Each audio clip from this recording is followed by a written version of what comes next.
Havia entre os fariseus um homem chamado Nicodemos, príncipe dos judeus. Este foi ter de noite com Jesus e disse-lhe: Rabi, bem sabemos que és mestre vindo de Deus, porque ninguém pode fazer estes sinais que tu fazes se Deus não for com ele. O texto de Nicodemos é profundo demais para ser explicado num vídeo só. João capítulo 3, versículos 1 e 2 que eu acabei de ler. Eu vou parar por aqui e nos próximos vídeos eu comento um pouco mais. A primeira coisa que me chama a atenção é um erro que Nicodemos comete que parece imperceptível. Ele diz assim: Rabi, bem sabemos que és mestre vindo de Deus. Muito bem, vamos parar por aqui. Sabemos que és mestre.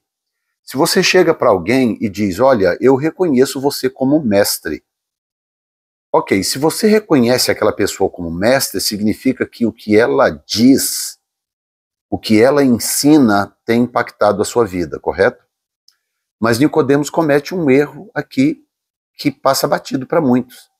Ele diz: bem sabemos que és mestre, porque ninguém pode fazer os sinais que tu fazes se Deus não for com ele. Ora, sinais não são as características principais de um mestre. O mestre ensina. Se ele é mestre, a palavra dele, o ensinamento dele é que tem que ter impactado a minha vida. E se você percebeu, a situação aqui é muito parecida com dois vídeos anteriores, quando Jesus olha para... Aliás, o vídeo anterior, né, quando Jesus olha para aquele povo que cria nele por causa dos sinais, e ele não se impressiona, porque ele conhecia o coração dessas pessoas.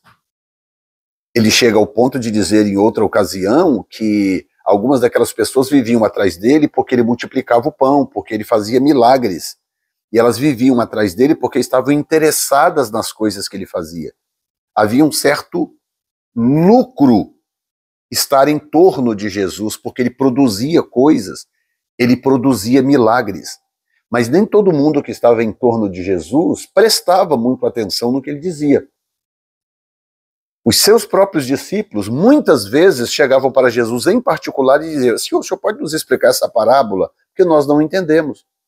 E Jesus, então, em privado, tinha que explicar para os seus discípulos determinada parábola para que eles pudessem entender o ensinamento daquele princípio. Talvez a maior estratégia do diabo é confundir a igreja com falsos ensinos, é confundir a igreja com falsos mestres, confundir a igreja com falsos profetas e confundir a igreja com falsas doutrinas. Porque se a igreja estiver confusa com relação ao que é legítimo e ao que é verdadeiro, não importa quantos milagres venhamos a ver. Porque, inclusive, na própria Bíblia está profetizado que o maligno também pode operar milagres. A própria Bíblia diz que o falso profeta, nos últimos dias, ele fará sinais e prodígios. Se possível for ou fosse, enganaria os próprios escolhidos. Então, quando nós focamos demasiadamente em sinais, sem ter um fundamento sólido do ministério de mestre de Jesus, nós podemos facilmente comprar gato por lebre, ou pombo por pomba. Estão entendendo?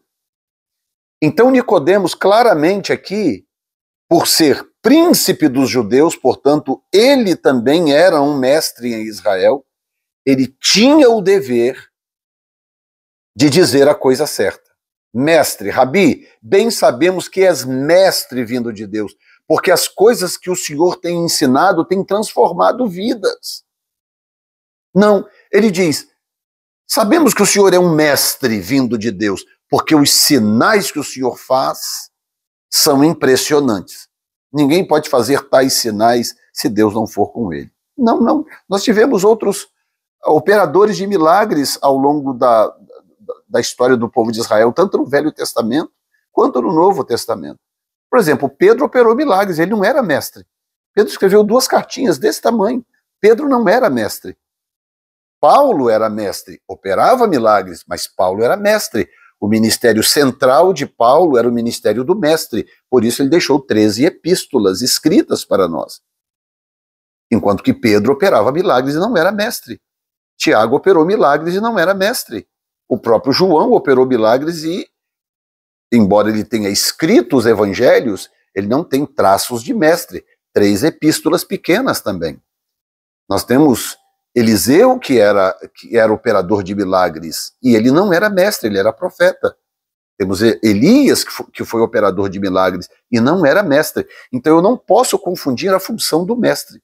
A função do mestre talvez seja uma das funções mais vitais no reino de Deus, porque é o mestre que aponta o erro, é o mestre que mostra o desvio, é o mestre que condena a falsa doutrina, que mantém a igreja caminhando no caminho certo, ou na rota certa. Então, eu quero abrir o capítulo 3 denunciando esse erro que Nicodemos comete e que nem sempre é percebido por todos. Quando ele fala no versículo 3, quando ele fala no versículo 2 que ele é mestre porque faz milagres, no versículo 3, Jesus responde, olha como Jesus corta Nicodemos. No versículo 3 ele diz, na verdade te digo, que aquele que não nascer de novo não pode ver o reino de Deus.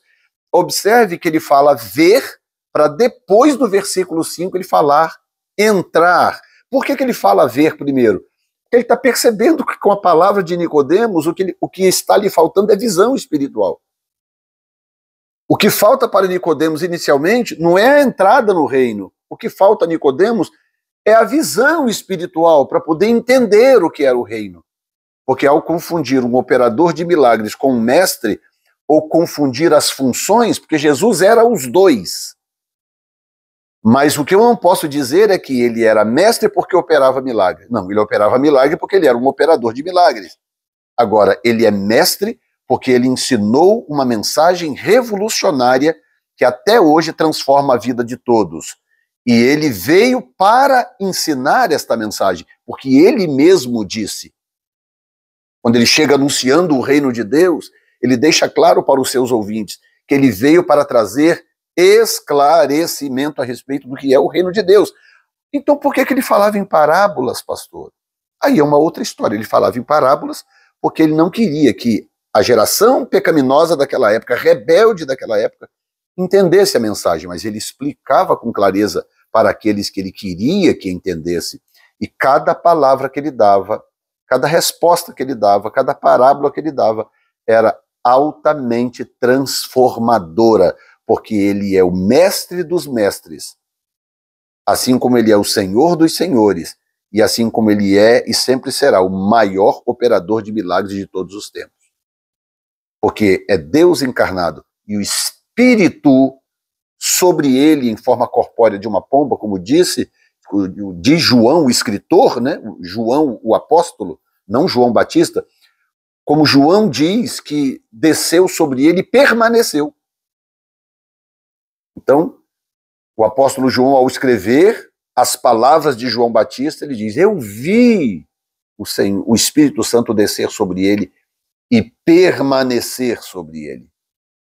Então os milagres vinham em abundância. E tudo que nós precisamos hoje, já que Jesus prometeu que depois dele viriam pessoas que fariam coisas ainda maiores, não fariam todas que ele fez. Eu nunca vi ninguém andar sobre as águas, até a data de hoje. Então, coisas maiores não significa fazer todas as coisas que Jesus fez. Significa, na verdade, em proporção, porque Jesus sabia que tempos futuros viriam em que seria possível proporcionalmente fazer muito mais. Pessoas como Reinhard Bonnke, Billy Graham, Benny Hinn e outros pregaram para multidões muito maiores do que as multidões que Jesus pregava, por exemplo. Reinhard Bonnke chegou a pregar para 1 milhão e tantas pessoas na Malásia, por exemplo, em conferências na África. Jesus nunca chegou nem próximo disso. Então, nesse aspecto, sim, viriam pessoas que fariam coisas maiores, mas jamais faremos as mesmas coisas que ele fez, porque Jesus é singular, Jesus é único. Então, quando Jesus fala, rapaz, você precisa Na verdade vos digo que aquele que não nascer de novo não pode ver. Então Jesus diz, você precisa restaurar sua visão. Você precisa de uma visão nova, você está enxergando a coisa errada. E ao dizer esta palavra começa então um diálogo que nós vamos desenvolver nos próximos vídeos. Mas eu espero que pelo menos este vídeo tenha trazido para você algum tipo de ensino. Você já parou para prestar atenção nas coisas que Jesus tem dito? Quando você lê as Escrituras, as coisas que Jesus disse realmente se tornam especiais para você?